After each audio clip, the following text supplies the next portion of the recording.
তো এই দেখুন রেড পান্ডা। তা এই জায়গায় দেখতে পাচ্ছেন টেনজিং রক। তার রোপওয়ে থেকে কিন্তু আপনারা কাঞ্চনজঙ্ঘার ভিউটা কিন্তু স্পষ্ট দেখতে পারবেন যদি কুয়াশা না থাকে। পিস প্যাগোডায় পৌঁছানো যাক, জাপানিজ টেম্পল। আর এখান থেকে দেখতে পাচ্ছেন আই লাভ দার্জিলিং।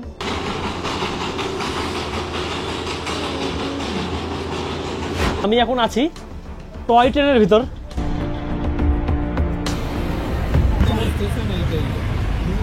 আর এবার আমাদের গন্তব্যস্থল টি গার্ডেন। ভাবছিলাম কাঠের গুড়ি, দেখো কাঠের কালার আর এর কালার কোথায় উঠে বসে আছে। আর এই পয়েন্টগুলোর মাঝে আমাদের কিন্তু ঘোরানো হবে।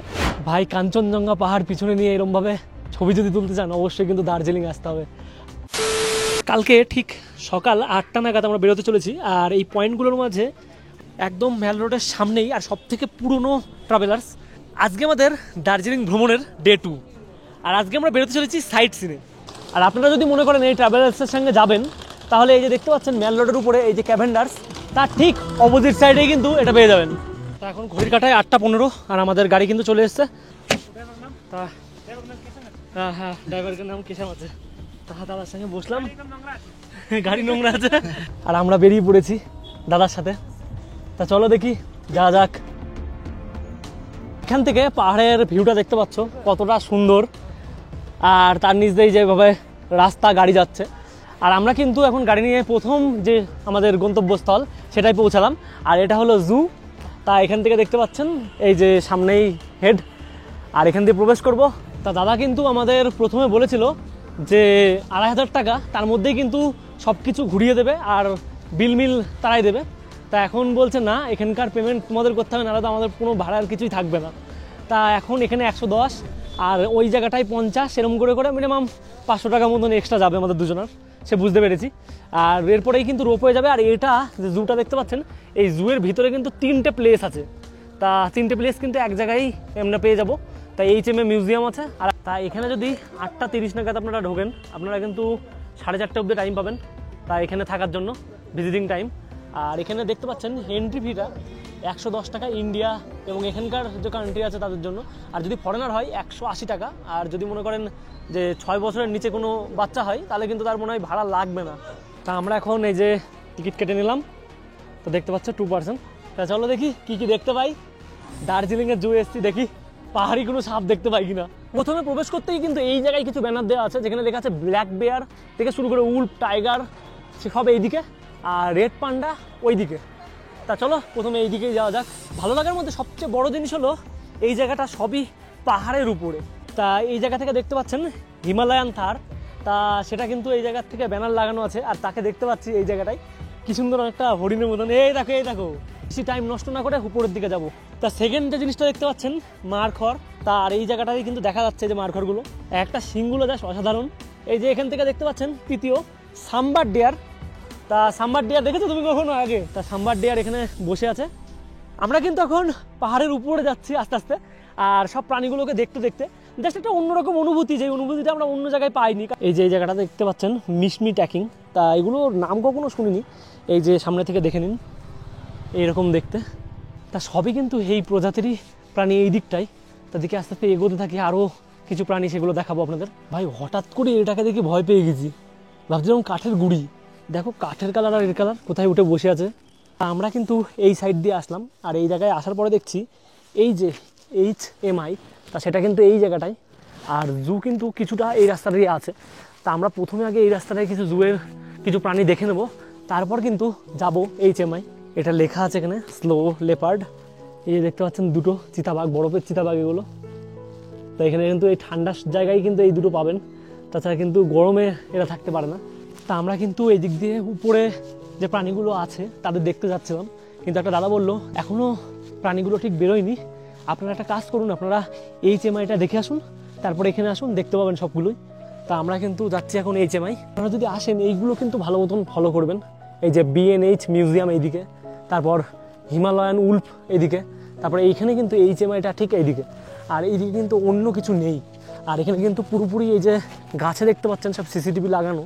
তা একটু সতর্কভাবে ঠিকভাবে চলবেন, এমন কিছু কাজ করবেন না যার জন্য এখান থেকে বের করে যায়। আপনারা যখন প্রবেশ করবেন তখন কিন্তু এই জায়গাটা এরকম একটা ম্যাপ দেখতে পারবেন, ম্যাপে কিন্তু লেখা আছে কোন জায়গায় কি আছে। তো একটু ফলো করে নেবেন সময় দিয়ে। ভাই মিউজিয়ামে যেতে দেখুন এই সিঁড়ি দিয়ে যেতে হচ্ছে। যে সমস্ত মানুষ মানে ট্রেকিং শেখে তার জন্য কিন্তু এখানে একটা স্কুল। তা আপনারা যদি মনে করেন ট্রেকিং শিখবেন, যদি বা ট্যুরিস্টে আসলে আপনার ট্রেকিং কি শিখবেন, অনেকে চায় না মাউন্ট এভারেস্টে উঠবো, তা এইসবের জন্য কিন্তু ট্রেকিং এখানে শেখানো হয়। আর এই যে আমরা পৌঁছে গেলাম হিমালয়ান মাউন্টেন ইনস্টিটিউট মিউজিয়াম।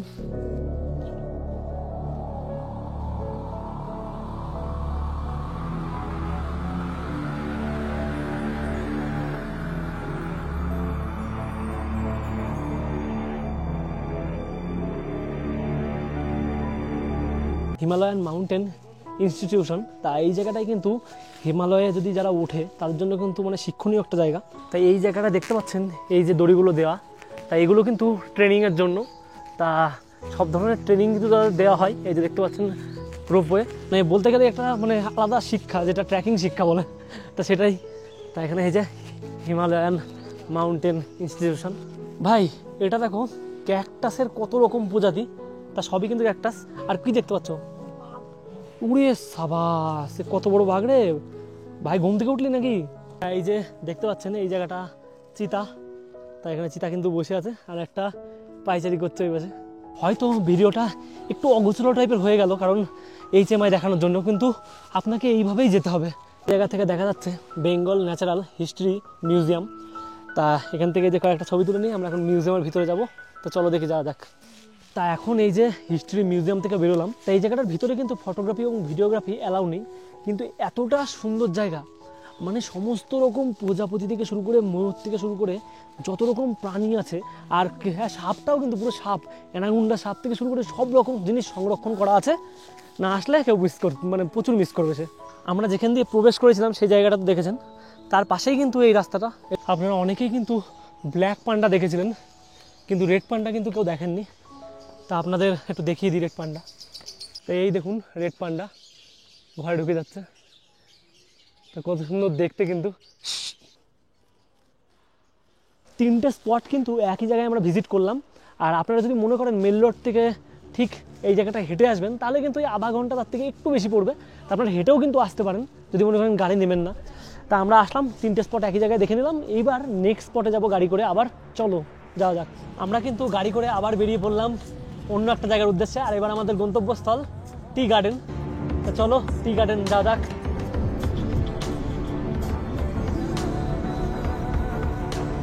তা আমি এখন পৌঁছে গেলাম 4 নম্বর ডেস্টিনেশনে আমাদের, টি গার্ডেন। আর এখান থেকে যা ভিউটা পেলাম জাস্ট অসাধারণ। কিন্তু কুয়াশাটা হালকা কেটে গেছে আর দেখা যাচ্ছে কিন্তু সমস্ত দার্জিলিং শহরটাকে। আর দেখতে পাচ্ছেন কাঞ্চনজঙ্ঘাও দেখা যাচ্ছে এখান থেকে। তা একটু ভালো করে দেখায় আপনাদের। তাই এই যে এখান থেকে দেখতে পাচ্ছেন মেঘের মতো তা পাহাড়টা, তার নিচে কিন্তু কুয়াশায় কিছু দেখা যাচ্ছে না, ঠিক উপরের যে সাদা বরফটা আছে সেটাকে কিন্তু ভালো মতন এখান থেকে ভিজুয়াল করা যাচ্ছে। তাই এই যে পাহাড় দেখতে পাচ্ছেন, তার উপরে কিন্তু আমাদের গাড়ি। আর এই জায়গা দিয়ে ঠিক এইরকম দেখতে পাচ্ছি। আর এই যে দেখতে পাচ্ছেন তোমাদের দিদি ভাই হেঁটে হেঁটে চলে যাচ্ছে ওই দিক দিয়ে। তা এই সাইড দিয়ে এতটা সুন্দর বাড়িঘরগুলো দেখা যাচ্ছে, মানে জাস্ট ভাবিনি যে রোদ্দুরের জন্য এতটা সুন্দরভাবে আমরা ভিজুয়াল করতে পারবো এই জায়গাটাকে। এইটা আমার খুব ভালো লাগছে। এখান থেকে দেখুন বাড়িঘরগুলো কীভাবে পাহাড়ের উপরে, হ্যাঁ মনে হচ্ছে ঝুলে আছে, তাই না? তো আমরা এখন যাবো কোন দিকে সেটাই ভাবছি, কারণ সব দিকে কিন্তু এই জায়গায় দেখতে পাচ্ছেন চা বাগান পুরোপুরি দেখা যাচ্ছে। আর এই উপরটা উপরে চা, আর উপরে কিন্তু আরও বিল্ডিং আছে, মানে আরও রাস্তা উপরে কিন্তু আছে। আর এই যে রাস্তাটা দেখতে পাচ্ছেন, এখন আমরা এই জায়গাটায় আছি, আর এই রাস্তাটা কিন্তু এরকমভাবে কাটা হচ্ছে। তা পাহাড় কাটা কিন্তু কখনো আমরা দেখিনি, তাই এইবার এখান থেকে দেখতে পাচ্ছি এইভাবেই কেটে কেটে কিন্তু দেখবেন পাথর দিয়ে পুরো এইদিকে দিক করে দিয়েছে। তারপর একটা রাস্তা তৈরি হয়ে গেছে ঘুরে ঘুরে। এইভাবেই কিন্তু রাস্তাগুলো বেঁকে বেঁকে তৈরি করে, পাহাড়ের কাজ শুরু হয় এইভাবেই। তো এখন দেখি এই জায়গা থেকে যেখানে আমাদের গাড়িটা দাঁড়ালো সেখানে একটা টোকন দিল, সেই টোকন নিয়ে কিন্তু এই জায়গাটা পৌঁছালাম। আমার দাদা এই চাটা দিল দার্জিলিংয়ের অরিজিনাল টি, তা এটা টেস্ট করার জন্য। দেখি টেস্ট করে দেখি, কোনোদিন টেস্ট করিনি এখনো পর্যন্ত।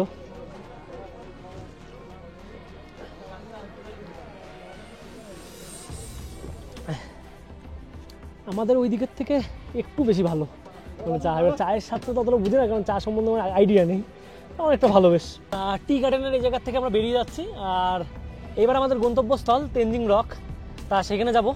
তা এটা 5 নাম্বার হলো। তো চলো তেনজিং রক। তা এই জায়গাটায় দেখতে পাচ্ছেন তেনজিং রক।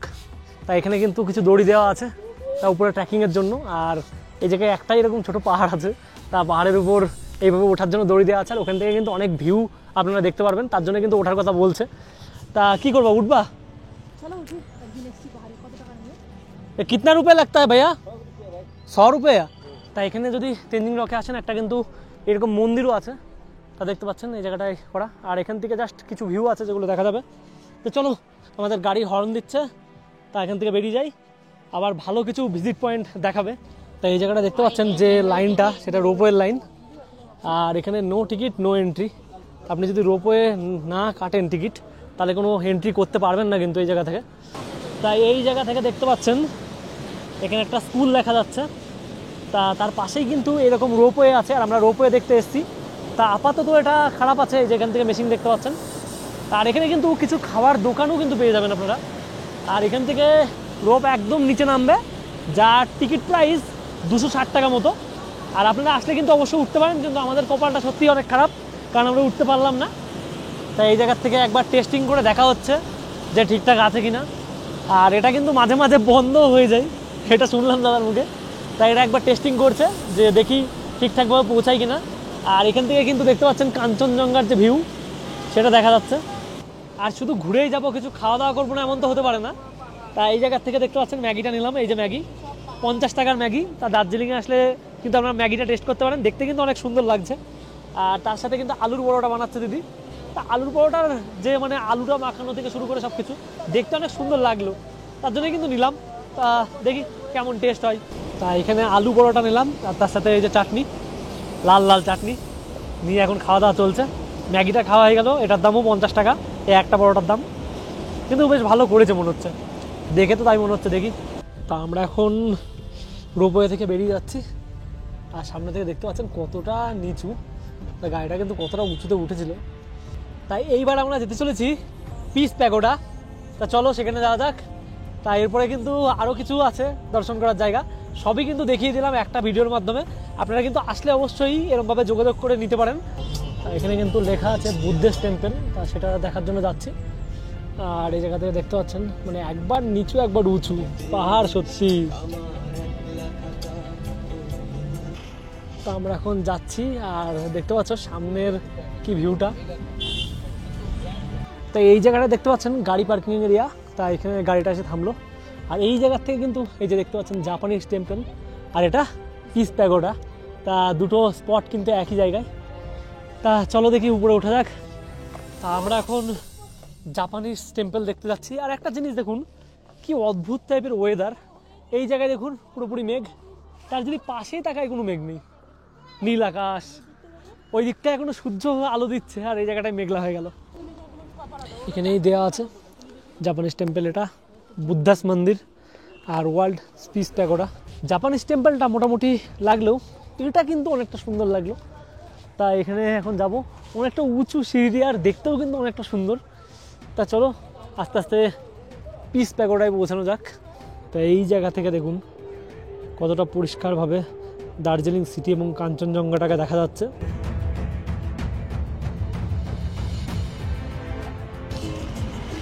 এতক্ষণ পরে টয় ট্রেনের দেখা পেলাম, বাহ দারুণ লাগছে টয় ট্রেন।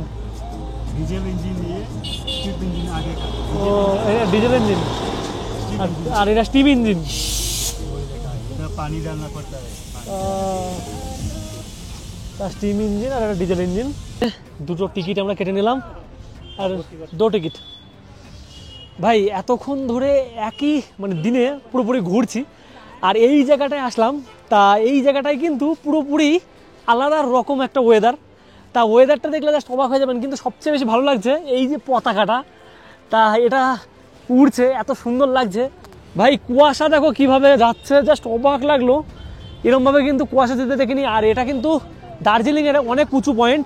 আর এখান থেকে দেখতে পাচ্ছেন আই লাভ দার্জিলিং, এই জায়গাটা লেখা। আর তার পাশে দেখতে পাচ্ছেন চারিপাশটা কিন্তু দেখতে পাচ্ছেন কুয়াশা আচ্ছন্ন।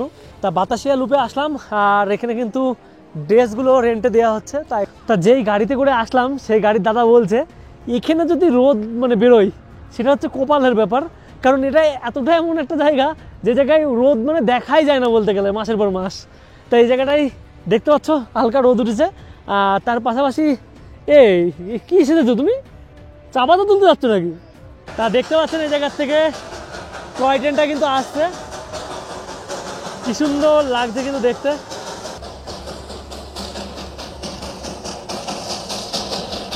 দার্জিলিংয়ের ঐতিহ্য।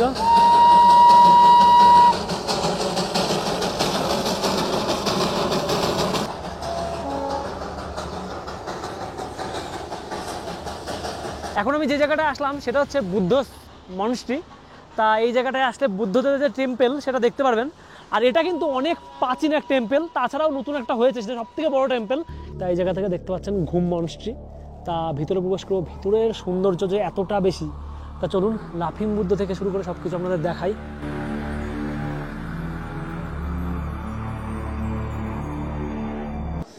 তা ঘড়ির কাঁটায় এখন 1টা বাজে।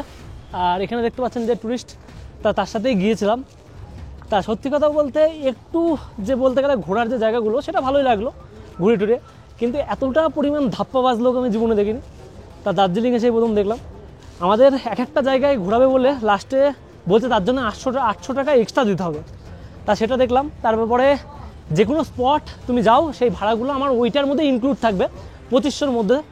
তা এখানে যখন আমরা গেলাম তখন বলছে নিজের পয়সা নিজের দিতে হবে, আমার ওর মধ্যে লাভ কী থাকছে। তা সেটা আর একটা জিনিস দেখলাম। তা এই নাম্বারটা দিয়ে রাখলাম, যদি এখানে কেউ আসেন তাহলে এই লোকের থেকে সাবধান। আপনারা অন্য ট্যুরিস্টের জায়গা যাবেন, তা এই জায়গাটায় এসে অত বেশি মুখ নাড়বেন না, কারণ একটা কথা বলে এক, আবার অন্যান্য জায়গায় আমি জানি না ঠিক, তারা কথা একরকম বলে আর কাজ কিন্তু একরকম করে। তা আপনারা এইটুকুনি সাবধানতা অবলম্বন করে কিন্তু আসবেন এই জায়গাটায়। তা ভিডিওটা ভালো লাগে থাকলে অবশ্যই লাইক কমেন্ট শেয়ার আর চ্যানেলটিকে সাবস্ক্রাইব করে দিয়ে পাশে থাকবেন। চলো আজকের মতন টাটা।